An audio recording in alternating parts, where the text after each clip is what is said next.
Pernah makan tak daging hailam? Hai semua, Assalamualaikum. Dulu masa study dulu, ada satu gerai ni jual nasi goreng hailam. Memang sedap. Dia letak nasi goreng macam nasi goreng Chinese tu. Lepas tu ada daging kicap atau ayam kicap. Ada cendawan, ada sayur. Nak kata masak kicap pun tak, nak kata masak black pepper pun tak. Tapi kuah dia rasa black pepper, rasa kicap, sedap lah. So Kak ini panggil resepi ni, kita nak tiru yang resepi kakak tu. Daging masak hailam. Tapi yang ni kita buat tak ada nasi goreng lah. Boleh makan dengan nasi putih biasa. Okey, simple saja. Daging tu kita potong nipis-nipis. Lepas tu perap daging tu dengan sos black pepper. Kalau tak ada sos black pepper, boleh pakai sos tiram campur dengan serbuk black pepper.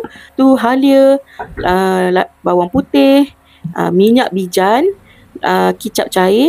Lepas tu perap sekejap dan boleh masukkan dalam pressure cooker. Kek ni guna pressure cooker. Kalau korang tak mau guna pressure cooker, boleh saja masuk dalam kuali biasa.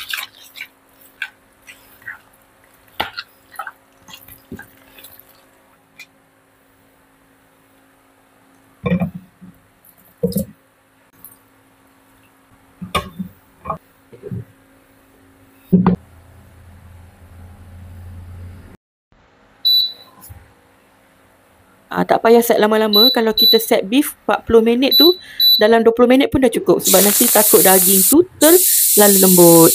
Bila dah masak macam ni, dia akan jadi pekat macam ni. Memang nampak sedap dah masa ni. So, kita buka dekat pressure cooker tu, function untuk reheat. Dan kita masukkan sayur-sayuran. Sayur ni selalunya orang letak carrot, pucuk jagung, bawang besar tu kan, bawang Holland tu. Lepas tu letak cendawan. Barulah sedap. Kalau nak pedas, boleh tambah cili padi atau cili merah potong. Simple je, gaul.